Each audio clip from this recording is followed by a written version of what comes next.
Hope you had a great Labor Day weekend. Thanks for joining us here on Seahawks Today. Tyler Jones here with a look at the official Seahawks depth chart that has been released. We now know who the starters will be when your Seattle Seahawks take the field coming up this Sunday against the Los Angeles Rams. So let's get right to it and begin with the quarterback position. No shocker, Geno Smith is QB1, and he'll be backed up by Drew Lock, as this will be the pairing for the second straight season. A lot of high hopes and expectations for Geno Smith coming off a Pro Bowl campaign and winning the NFL's Comeback Player of the Year award. We'll go through the rest of the depth chart in just a second, but first, folks, we are on the verge of 40,000 subscribers here on Seattle Seahawks Today. We are just 43 away from reaching that milestone. I want to get there before kickoff on Sunday. Can you join the family and make it happen? We're going to be live at 1:25 p.m. Pacific time here on the channel. Myself, Tyler Smith-Smitty's going to be here with me. You are guaranteed to be entertained and have a great time. Kick off the season with us right here on Seahawks Today by Chat Sports and help us reach that milestone of 40,000 subscribers. We need your help. Let's get there now. I believe we can. Join the family, and let's get after it here on Seahawks Today. To the running back position we go. Kenneth Walker is your number one lead running back, but much to the surprise of many, DeeJay Dallas is the number two back with Zach Charbonnet and Kenny McIntosh behind for now. And that's the key word, is for now, when you look at this running back spot. I expect that Zach Charbonnet eventually will be the RB2, and that we will probably see Kenny McIntosh work his way up to be the RB4 at some point in time. When you look at DeeJay Dallas, and there's no doubt he is a very good receiving back, you see that he had 17 catches for 126 yards, and that is his strength. He's the Seahawks' second leading returning rusher from a season ago. I get all that.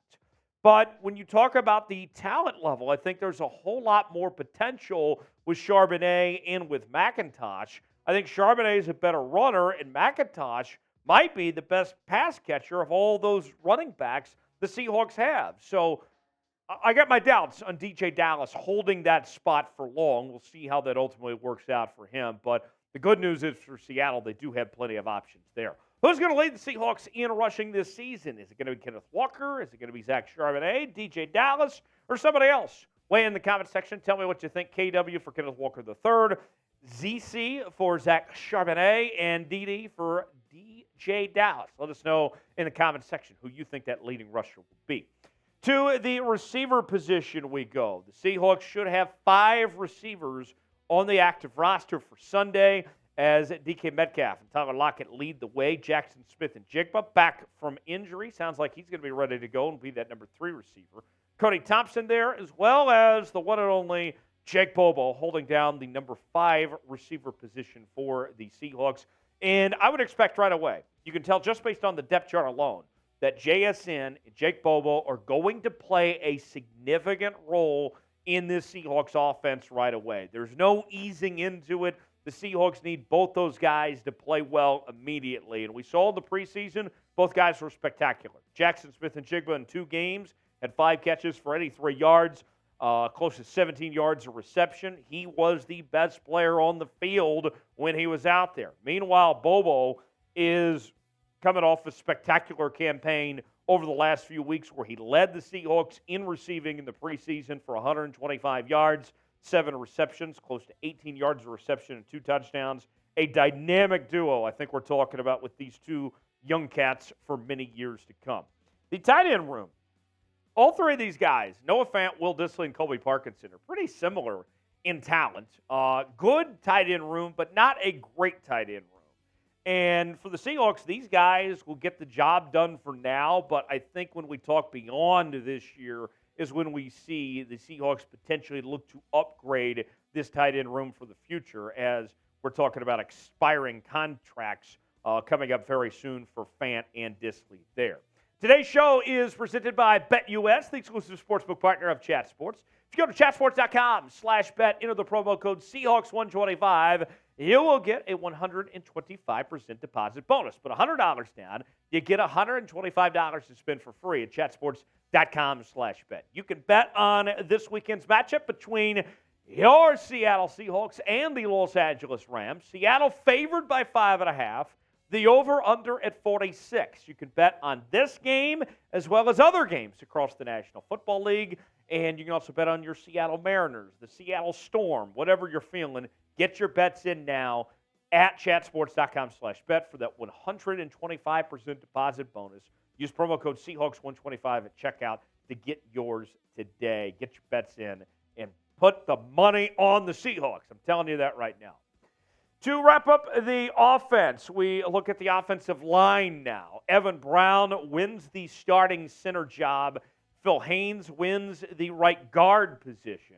And we see Cross, Lewis, and Lucas make their returns as well. And, you know, Abraham Lucas outplayed Charles Cross last year, which was fascinating. They both were good, but Lucas was better. That'll be something to follow to see those two continue to develop in year two. But as far as jobs that were won, Evan Brown and Phil Haynes and company, they deserved to win the jobs that they did. No question about it. They put in the work, throughout the last several weeks and into the preseason. But I'm not sleeping on Olu Oluwatimi and Anthony Bradford, potentially making a case to get some playing time as the year goes along. If there's an injury or something, they might get the job and not give it back. There's a lot of potential for these two. Although they're not going to start week one, I'm thinking you're going to hear from them at some point this year. For the Seahawks on the offensive line, you look at it, they were solid when it came to the pass block win rate at 63%. But then everywhere else really needs some work heading into 2023. The run block win rate, 71%, 24th in the league. Adjusted line yards, 4.04. That was 30th, near dead last in the NFL. Pass block grade, according to PFF, was 64.2. That was 20th in the league. Run block grade, 57.8, 18th in the league. Obviously, some work to do for this Seahawks offensive line. I think you'll see them as a collective group take some big steps in the right direction here in 2023. Now, I mentioned Lucas was better than Cross last year. Is that going to ring true in 2023? What do you think? Who's going to be the better tackle? Is Abraham Lucas better than Charles Cross? Type Y for yes, in for no. Let me know what you think. Who's going to have a better season in the comments section? We turn our attention now to the defensive side of the ball. Let's start with the D-line here. Morrow Edwards and Draymond Jones will be your starting DNs. Jaron Reed at the nose tackle spot.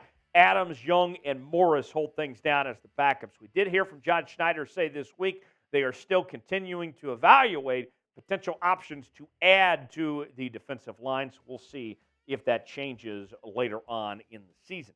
The linebacker position. This is a really, really good group from top to bottom. Your starters include Uchenna Nwosu and Boye Mafe at your outside linebacker spots.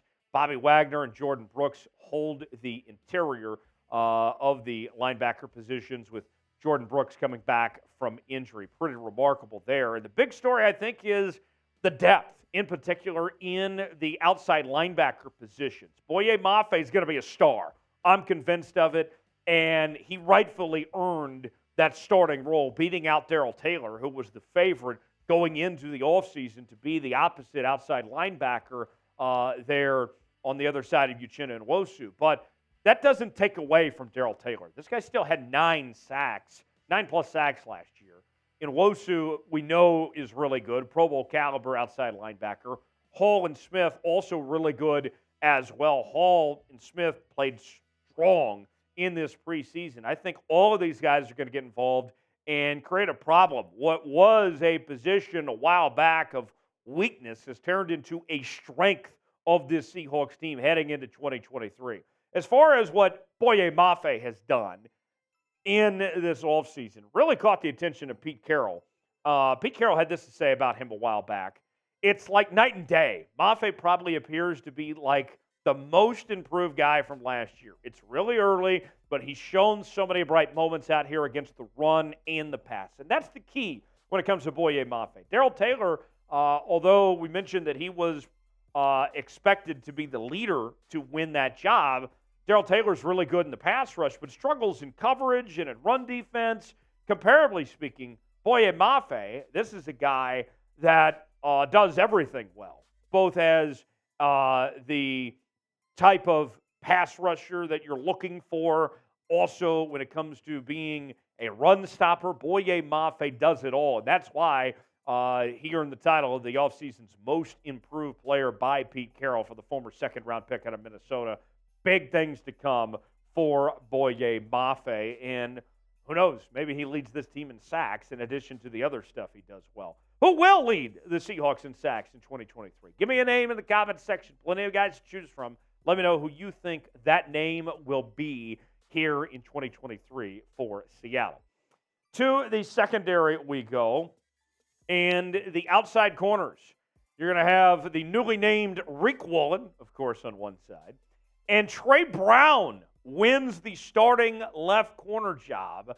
A shock to many. More on that in a second. Your safety spots for now belong to Julian Love and Quandre Diggs. Jamal Adams recovering from injury. We'll see about his status. He's out for week 1 for sure, and kind of week by week at that point. Devin Witherspoon, they're hopeful can play this weekend, but we'll see as far as what he goes.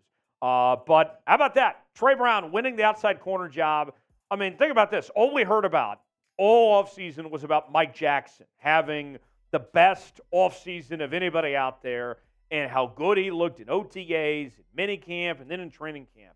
But when push came to shove, when we had live game action in the preseason, we're going to be frank with you.